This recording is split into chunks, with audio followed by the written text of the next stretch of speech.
앞서 얘기 나왔듯이 그 미국 내 반중 정서가 굉장히 높아지고 있고요.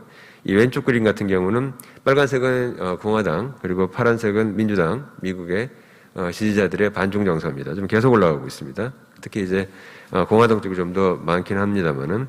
그래서 이러한 가운데 바이든 정부가 유화적인 대중 정책을 펼 이유는 하나도 없고요.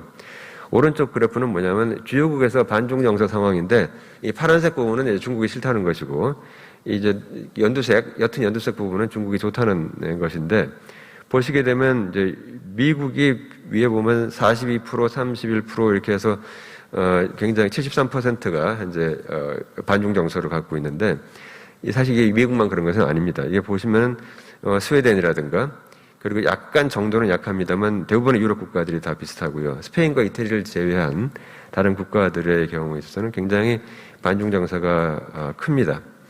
그리고 이제 스페인, 사실 이태리 같은 경우도 보면은 전반적으로 이제 중국이 싫다는 비율이 더 높습니다. 그리고 보시게 되면은 일본 굉장히 반중 정서가 크죠. 그리고 맨 밑에가 우리나라입니다. 우리나라 상당히 큽니다. 이 반중 정서, 우리나라의 반중 정서는 특히나 이제 사드 이후에 중국이 보였던 그런 여러 가지 그런 행태라든가 그런 것이 최근에 와서 급격히 변하게 된 주요 요인이 아닌가 생각합니다. 이 바이든 정부의 그 대중정책의 핵심은 동맹의 활용과 가치인데 이게 왜 이렇게 동맹을 갖다 이렇게 강조를 하느냐. 뭐 여러 가지 이유가 있습니다. 동맹과 이제 혼자 살 수가 없고 동맹을 같이 해야지 훨씬 압박이 강하기 때문에 그럴 수도 있고 그 다음에 탈중국화를 해야 되는데 이 탈중국화가 쉽게 되지가 않은 것이고 그렇다고 한다면 동맹을 통해서 이제 동맹으로 대체할 수 있는 그런 방식이 있기 때문에 그리고 동맹을 통한 대중 통상 정책이 필요한 것이고요. 바이든 통상 3원칙 같은 경우 보면은 국내 투자를 통해서 미국 제조업을 부흥하겠다라고 하는 것을 이제 그 국내 중시, 그러니까 공급망 재편과 첨단 기술 투자하겠다는 것, 그다음 노동 환경 하고 그래서 가치 중심과 환경 문제, 인권 압박, 그 다음에 다자 중시, 추가 관세, 단계적 폐지, 동맹을 활용 대중 압박으로 이렇게 계속 진화를 하고 있는데 미중 간 협력 개선 분야와 대립 분야를 이제 예측한 것은 이게 사실 한 몇 달 전 얘기입니다. 이게 그러니까 지금 보게 되면요.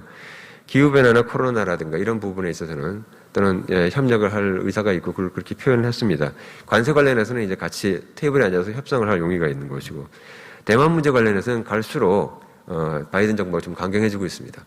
그래서 과거에 트럼프 정부가 썼던 그런 레버리지 전략을 충분히 활용을 해서 중국에 계속 신경을 좀 건드리고 있습니다. 이제 중국 대만 문제 관련해서는 중국은 이제 이건 분명한 그 레드라인에 있는 것이다라고 얘기를 했는데도 불구하고 지난 3월 28일 날 보면 팔라우 주재 미국 대사가 대만을 방문합니다.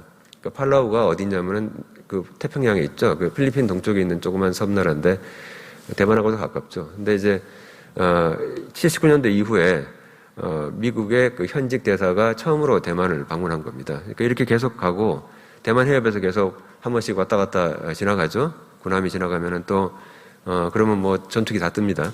그러니까 이런 식의 계속 이제 그런 신경전을 계속 좀 하고 있고요. 긴장도가 높아지고 있습니다. 첨단 기술과 가치, 공급망 재편 관련해서는 계속 좀 현재 경쟁을 하고 있는 그런 상황입니다.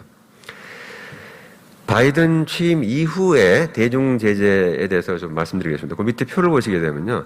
바이든이 취임 선서한 것이 1월 20일입니다.